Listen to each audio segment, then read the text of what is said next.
دارالقرآن پنجپیر میں 78واں دورہ تفسیر القرآن جاری ہے۔ خدمات درس شیخ القرآن مولانا محمد طیب طاہری ادا کر رہے ہیں۔ دورہ تفسیر کی بنیاد آپ کے والد محترم شیخ القرآن والحدیث مولانا محمد طاہر پنجپیری رحمہ اللہ نے 1938 میں رکھا۔ اس وقت آپ کے مخاطب اہلیان پنجپیر اور خصوصاً نوجوان نسل تھا۔ شیخ القرآن کی اس قرآنی تعلیمات کی وجہ سے بعد میں ایک بڑی جماعت اشاعت التوحید والسنت کی شکل میں وجود میں آیا، جو تاحال قرآنی تعلیمات سمیت احادیث نبی صلی اللہ علیہ وآلہ وسلم کی خدمت، فقہ حنفی کی پرچار، توحید و سنت کی خدمت، شرک اور بدعت اور رسومات باطلہ کی تردید لاکھ و اراکین کی قابلہ مصروف عمل ہے۔ اس حوالے سے دیکھیے ثوابی نامہ نیوز کی خصوصی رپورٹ۔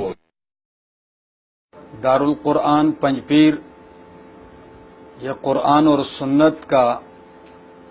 توحید و سنت کا وہ عظیم مرکز ہے جو کسی تعارف کا محتاج نہیں ہے۔ اس مرکز کی بنیاد شیخ القرآن والحدیث حضرت العلامہ مولانا امام محمد طاہر پنجپیری رحمہ اللہ تعالی نے رکھی ہے۔ شیخ القرآن رحمہ اللہ کسی تعارف کے محتاج نہیں ہیں، وہ عرب اور عجب میں یکساں مقبولیت اور شہرت رکھتے ہیں۔ 1940 میں شیخ القرآن امام محمد طاہر پنجپیری رحمہ اللہ نے دارالقرآن پنجپیر کی بنیاد رکھی ہے،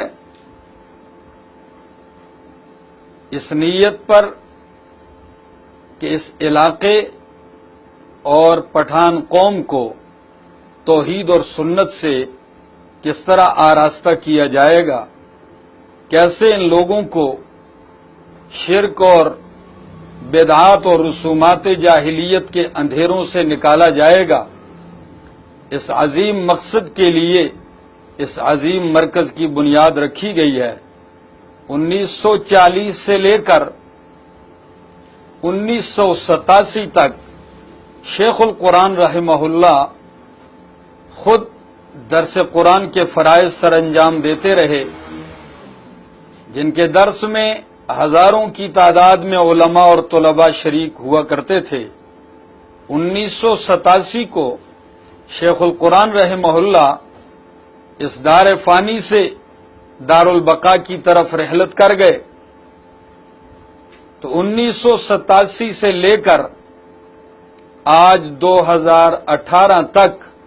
ان کے فرزند ارجمند شیخ القرآن والحدیث حضرت العلامہ مولانا محمد طیب طاہری صاحب امیر جماعت اشاعت التوحید والسنت العالمیہ، وہ یہ درس کے فرائض سر انجام دے رہے ہیں اور بڑے احسن انداز سے قرآن مقدس کا درس دیتے ہیں۔ شیخ رحمہ اللہ نے 1972 میں دورہ حدیث کا آغاز بھی کیا، جو تاحال جاری ہے، اور اس عظیم مرکز کے اندر بہت سارے شعبے ہیں دین کے جو اپنے اپنے کام میں مصروف عمل ہیں اور بڑے اچھے انداز سے اس سلسلے کو جاری رکھے ہوئے ہیں۔ دورہ حدیث تک شعبہ کتب، پھر افتاء کا شعبہ، پھر تصنیف اور تحقیق کا شعبہ، پھر جماعت اشاعت التوحید و سنت کا ترجمان رسالہ ماہانہ التوحید و سنت باقاعدگی سے جاری ہے۔ اور سامعین، اس درس کی عظیم خصوصیت اور خاص بات یہ ہے کہ یہ یہاں کی قومی زبان جو پشتو ہے اس میں دیا جاتا ہے، چونکہ بہت بڑی تعداد اس میں شریک ہوتی ہے۔ میں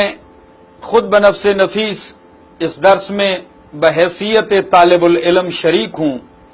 اور شرکائے درس کی تعداد تقریباً 35 سے 40 ہزار تک ہے، جس میں ہزاروں کی تعداد میں عورتیں ہیں، طلباء ہیں، ہزاروں کی تعداد میں علماء کرام شریک ہیں، اور اس درس میں زندگی کے مختلف شعبوں سے تعلق رکھنے والے لوگ تاجر ہیں، ملازم ہیں، ڈاکٹر ہیں، بہت سارے شعبوں سے تعلق رکھنے والے لوگ اس درس میں شریک ہیں، اور یہ بہترین انداز سے جاری ہے۔ اس درس کی ایک خصوصیت یہ ہے کہ یہ اتنا عام اور فہم ہے کہ ہر طبقے کا آدمی اس کو آسانی سے سمجھ لیتا ہے،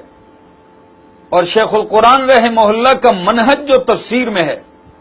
یہ بالکل ایک الہامی منہج ہے، ایک الہامی طرز ہے شیخ القرآن رحمہ اللہ کی، جس سے ہر آدمی بخوبی قرآن مقدس کو سمجھ لیتا ہے، اور 2-3 سال باقاعدگی سے شرکت کرنے کی وجہ سے اس میں یہ اہلیت پیدا ہو جاتی ہے اللہ کے فضل و کرم سے کہ وہ اپنے مقام پر قرآن مقدس کا درس دے سکتا ہے۔ درس کا طریقہ کار یہ ہے، 10 شعبان کو اس عظیم درس کا آغاز ہوتا ہے جو صبح 8 بجے شروع ہوتا ہے اور چلتے چلتے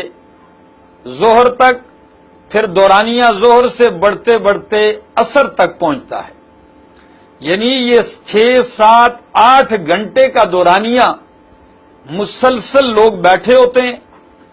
اس کا اندازہ تو ویڈیو سے لگایا جا سکتا ہے کہ ہزاروں کی تعداد میں اور شدید گرمی میں آپ دیکھیں گے جگہ کی قلت کی وجہ سے درختوں کے سائے میں، نہر کے کنارے، کھیتوں میں لوگ بیٹھے ہیں، قرآن مقدس سن رہے ہیں اور اپنے سینوں کو منور کر رہے ہیں۔ اور عجیب بات یہ ہے کہ یہ 7-8 گھنٹے کا مسلسل درس، لیکن تھکاوٹ نہیں محسوس ہوتی، بلکہ یوں لگتا ہے کہ یہ وقت بہت مختصر ہے۔ اور کبھی کبھار تو شیخ القرآن پوچھ لیتے ہیں کہ بس کریں یا جاری رکھیں، تو یقین کیجئے کہ شرکائے درس کھڑے ہو جاتے ہیں، کہتے ہیں کہ بس نہیں، چلتا رہنا چاہیے درس کا یہ سلسلہ۔ اللہ رب العالمین اس درس کو دن دگنی رات چگنی ترقی نصیب فرمائے۔ اور یہ ایک درس، ایک فکر ہے۔ قرآن مقدس کو جس طرح شیخ رحمہ اللہ اور آج ان کے فرزند حالات حاضرہ پہ منطبق کرتے ہیں کہ اس دور میں قرآن مقدس کی روشنی میں ہم کیسے چلیں گے، معاشرے میں، ملک میں، بین الاقوامی سطح پر، یہ